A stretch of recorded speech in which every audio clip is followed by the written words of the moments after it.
Welcome to the Points News interviews. And today it's good to have Dan to talk about latest news regarding USA. Hello, Dan. Hello, good to be here. Thank you. Dan, tell us about USAID. What has the agency been doing over the years? Well, it's ostensibly, as the name suggests, a foreign aid agency.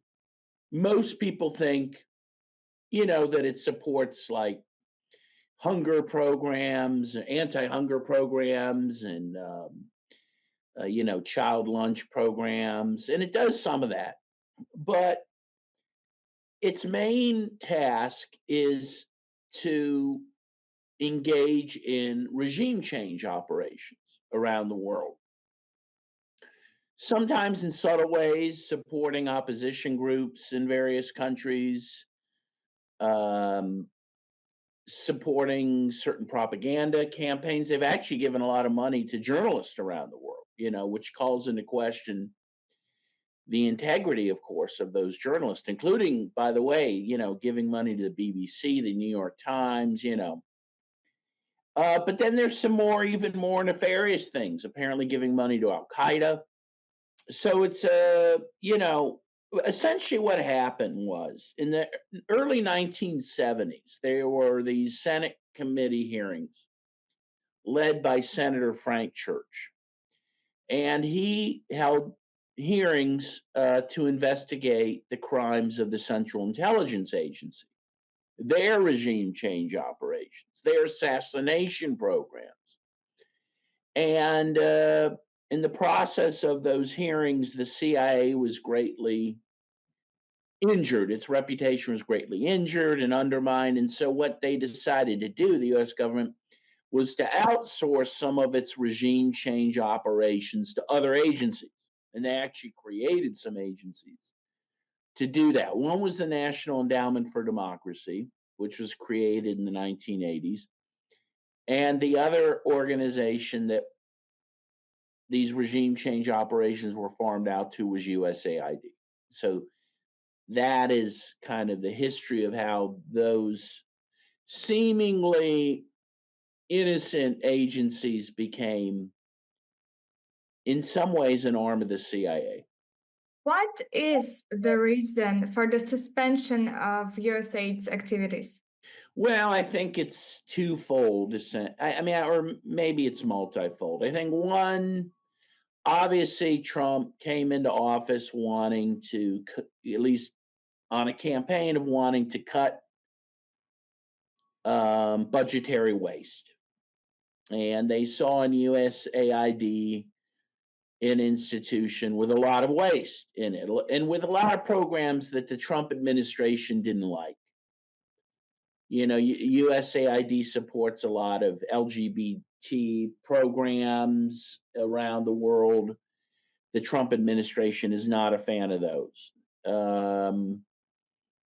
And so they saw USAID as a great opportunity for cutting the federal budget.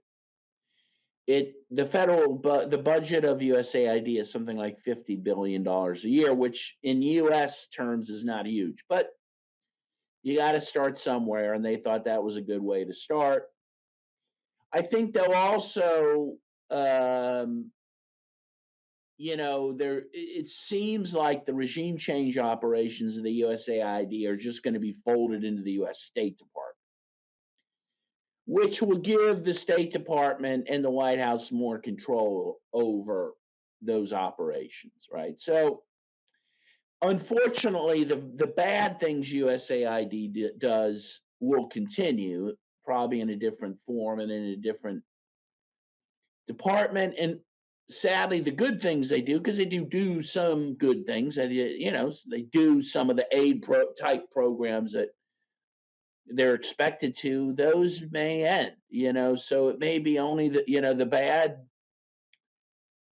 being preserved and the good being ended. We'll have to see, but that's what I suspect. Elon Musk claimed that USAID funded a network's laboratories developing biological weapons. What do you have in mind about this? Well, it seems that that may be the case, including apparently they were funding some research in the Wuhan lab in China, which we know very well could have been the source of the COVID 19 um, outbreak. And that's not a conspiracy theory. There seems to be a lot of support for that conclusion. So, yeah, the USAID seems to have funded those types of programs, and that is very concerning. By the way, the U.S. is a party to the Biological Weapons Treaty, which forbids that type of activity. And yet, it appears the U.S. has continued that again in Ukraine in a very big way. And you know that. You know, there's like 30 biological research labs, we'll just call them that, which Russia believes a lot of those were being used for biological weapons research, you know. And the problem is, of course, that biological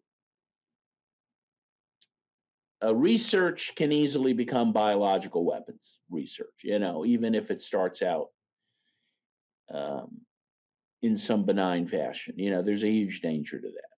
So, because a lot of, you know, they'll say, oh, well, it's just defensive. We were just researching how to defend against possible biological attacks. Well, when you learn how to defend against them, you usually can also learn how to weaponize things. So there's a fine line between mere research and weaponization, I think. Again, I'm not a scientist, but I believe that is the case. And there's the question, will USAID undergo reform after suspension or of its activities, or will the agency be dissolved? Yeah, again, I think it'll be folded into the U.S. State Department. Marco Rubio, the Secretary of State, has said that. I think that is probably the case. So